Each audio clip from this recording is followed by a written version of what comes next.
The city would not see another sunrise. For 11 centuries, its walls had defied the world. Persians failed, Arabs failed, Bulgars failed, Crusaders plundered it, yet the city endured. Now a 19-year-old sultan stood outside its gates. He refused to fail. Inside the walls, Emperor Constantine XI walked through silent streets. No celebration greeted him, no cheering crowds, only tired faces, only empty storehouses, only the smell of damp stone. The empire he ruled was no longer an empire, it was a city. One magnificent city. Beyond its walls stretched lands ruled by others.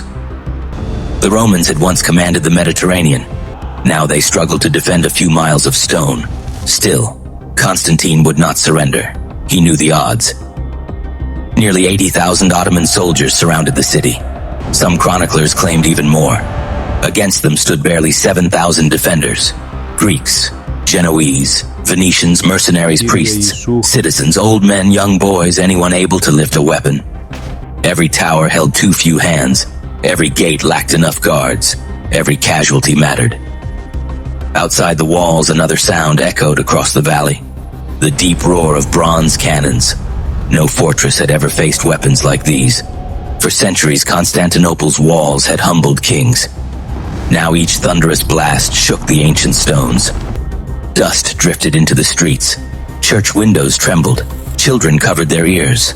The walls still stood, but they were bleeding. The Ottomans attacked every day. Each assault failed. Each failure cost lives. Yet Sultan Mehmed never withdrew. He watched. He learned. He adapted. He was not fighting one battle. He was solving a problem, and every day brought him closer to the answer. Inside the city, Constantine understood something few rulers ever accept. Courage could not replace numbers. Faith could not repair broken walls. Hope could not fill empty granaries. Still, surrender remained impossible. If Constantinople fell, the Roman Empire would end. Not the empire of Julius Caesar, not the empire of Augustus, but its living successor. For more than 1,000 years, emperors had ruled from this city. Generation after generation, war after war. Kingdom after kingdom had vanished. Rome remained until now. As darkness settled over the city, the emperor removed his crown. Gold no longer mattered. Titles no longer mattered. Tomorrow every man would fight as a soldier. The emperor entered the Hagia Sophia. Thousands gathered beneath its vast dome. Candles flickered against ancient mosaics. Voices rose in prayer. Some wept openly. Others stood in silence. Many believed this would be their final night alive. No miracle came. Outside, the Ottoman camp burned with thousands of fires. Drums echoed across the plain. Soldiers sharpened swords. Engineers prepared ladders. Officers whispered final orders. Far beyond the camp, horses stamped impatiently in the darkness. Everyone knew what tomorrow would bring.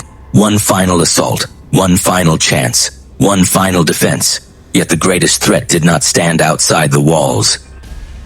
It had already entered the battlefield, a weapon so powerful that it made centuries of military wisdom suddenly feel old. A weapon that announced the end of castles, the end of ancient fortifications, and the beginning of a new age of war. It was not a sword, it was not an army, it was gunpowder. And by sunrise, the world would never look the same. The walls were never meant to fall. For nearly 1,000 years, they had been the greatest fortress on earth. 3 layers stood between the enemy and the city. A wide moat slowed every attack. An outer wall absorbed the first assault. A towering inner wall waited behind it. Any army that crossed one barrier faced another and another. Invaders climbed. They died. They climbed again. They died again. Generals came from every direction, most never returned. The walls became more than stone. They became a promise. As long as they stood, Rome lived. The city's position made it even stronger. Europe lay on one side. Asia stretched across the other. The Bosporus flowed between them. Every merchant, every pilgrim, every army passed beneath Constantinople's gaze. The city taxed trade, controlled fleets, collected wealth. Its markets overflowed with silk, Spices, gold, wine, ideas. Whoever ruled Constantinople controlled one of the world's greatest crossroads. That wealth built churches unlike any seen before. The greatest was Hagia Sophia. Its dome seemed to float above the earth. Visitors entered, then forgot to speak. Light poured through its windows. Marble covered its floors. Golden mosaic shimmered above every prayer. Many believed heaven itself looked no finer. Yet beauty invited envy. Kings coveted the city. Sultans dreamed of it. Popes argued over it. Merchants sought its riches. For centuries, Constantinople survived because its enemies fought one another. Now that protection had vanished.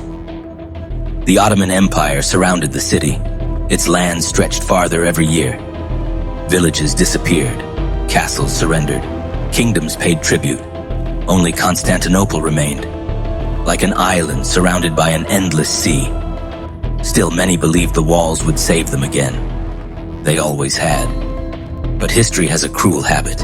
Every great defense works, until someone discovers a better way to break it. That man was Sultan Mehmed. He was only 19. Many dismissed him. They saw his age, they ignored his mind. He studied history. He read about Alexander. He admired Caesar. He learned from every failed siege. He understood one truth. Strength alone would never defeat Constantinople. Innovation would. So he searched for men who could build impossible weapons. One answered. A Hungarian engineer named Urban. He offered his skills to the emperor first. Constantine wanted his machines, but the treasury stood empty. The empire simply could not pay. Urban walked away. He entered the Ottoman camp. Mehmed welcomed him. Money flowed without limit. Soon furnaces blazed day and night. Bronze melted like rivers of fire. Workers poured glowing metal into enormous molds. Weeks passed, then months. Finally, the greatest cannon Europe had ever seen emerged from the smoke. It was so massive that dozens of oxen hauled it across the countryside. Hundreds of men walked beside it. Roads cracked beneath its weight. Bridges had to be reinforced before it could pass. People gathered just to watch it move. Some crossed themselves. Others whispered that no wall could survive such a monster. When the cannon finally faced Constantinople, the city watched in silence. The first shot shook the ground. Birds burst into the sky. Windows rattled. Dust leaped from the ancient walls. The stones survived, but cracks appeared. The second shot widened them. The third shattered entire sections. Every blast demanded hours to reload, yet every blast carved away centuries of confidence. The defenders rushed forward after each impact. Priests carried stones. Merchants carried timber. Women hauled baskets of earth. Children fetched water. Every night, they rebuilt. Every morning, the cannon destroyed their work again. The battle became a race. Stone against bronze, hands against fire, time against exhaustion. But Mehmed had prepared more than cannons. He was already planning another move, one so daring. Even his own commanders doubted it. He would not attack the city's strongest walls. He would simply go around them. And to do that, he intended to make ships sail across dry land. The harbor was the city's greatest shield. It was called the Golden Horn. Calm waters reached deep into Constantinople. Ships carried food, soldiers, messages, hope. But no enemy fleet could enter. A massive iron chain stretched across the harbor's mouth. One end was anchored beneath the city's walls. The other was fastened to the northern shore. Any ship that struck it would splinter apart. For generations, the chain had protected Constantinople. Mehmed studied it in silence. He did not order another naval attack. He did not waste more lives. He asked a different question. What if the chain stayed closed? His commander stared at him. He continued. What if our ships never touched the water? The idea sounded absurd.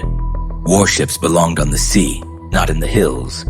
But absurd ideas often change history. The Sultan ordered thousands of workers into the forests. They cut tall pines. The trunks were stripped smooth, then laid across the hills like giant rollers. Animal fat coated the wood. The logs became slick, almost like ice. The route climbed steeply behind the city. It crossed valleys, rocky ridges, dense woodland. The distance seemed impossible. Still, the work continued. One night, the Ottoman camp grew strangely quiet. No drums, no shouting, only the creak of timber, the groan of ropes, and the strained breathing of thousands of men. Oxen pulled from the front, soldiers pushed from behind, sailors steadied each vessel, one by one. The warships climbed the hillside, their hulls scraped across greased logs. Wheels were unnecessary. The earth itself became a road. All night the procession continued. The moon watched in silence. Before dawn, the impossible had happened. More than 70 Ottoman ships rested inside the Golden Horn, behind the chain, behind the city's defenses. The people of Constantinople awoke to a nightmare. Enemy sails filled the harbor. Some thought they were dreaming. Others believed the city had already fallen. Panic spread through the streets. The defenders now faced attacks from two directions. Men rushed from one wall to another. Every decision became painful. Protect the land walls, or defend the harbor. Either choice weakened the other. Constantine understood the trap immediately. His greatest enemy was no longer the Ottoman army. It was exhaustion. Every soldier lost sleep. Every repair demanded more hands. Every attack forced another desperate response. The defenders still fought with astonishing courage. Again and again they drove back assaults. Again and again they rebuilt shattered walls. But courage consumes strength. Strength does not return overnight. Mehmed noticed the change. He saw slower movements, longer delays, fewer fresh faces on the battlements. The city was not collapsing. It was wearing out. Then fate offered him another opportunity. A small gate, hidden within the great land walls, known as the Kirkeporta. Its purpose had long been forgotten. Its importance had never seemed great. History often turns on ordinary things. A forgotten path, an unlocked door, a delayed message. Soon, one of those small details would decide the fate of an empire. And when the sun rose on the 29th of May, there would be no second chance. The sky was still black. Then the drums began. Not one, hundreds. Their rhythm rolled across the valley like thunder. No one inside the city slept anymore. The final assault had begun. Church bells answered the drums. Soldiers hurried to the walls. Priests whispered final prayers. The emperor fastened his armor. There would be no royal robes today, only iron. Outside the walls, Sultan Mehmed raised his hand. The cannons roared. Stone exploded into the streets. Dust swallowed the battlements. Then came the first wave. Irregular troops rushed forward. They carried ladders, axes, hooks. Their purpose was simple. Wear the defenders down. The fighting was brutal. Arrows darkened the sky. Stones crashed onto helmets. Boiling pitch poured from the walls. Steel struck steel. Men screamed. The first assault failed. The survivors fell back. For a brief moment, the walls still belonged to Rome. Then the second wave advanced. These were trained soldiers, disciplined, determined. They attacked the weakest breaches. Again the defenders held. Again the ground filled with bodies. Every victory cost another exhausted defender. Every minute stole another breath. Constantine walked the walls. He spoke to everyone, Greeks, Genoese, Venetians. It no longer mattered where they were born. They stood together now. They fought for the same stones. Then disaster struck. Giovanni Giustiniani fell. He was the city's finest commander. A crossbow bolt, or perhaps a cannon fragment, tore into him. No one knows for certain. He was carried from the wall. The men watched him leave, their confidence left with him. A gap opened, not in the wall, in their resolve. Mehmed saw it immediately. He gave the order. The Janissaries advanced. These were not ordinary soldiers. They were the empire's elite. They marched in silence. No wild charge, no panic, only steady footsteps. Shield against shield, sword beside sword. The cannons fired again. A section of the wall collapsed. The Janissaries surged through the dust. The fighting became hand to hand. There was no room to swing long weapons. Men stabbed, shoved, clawed. The streets echoed with steel.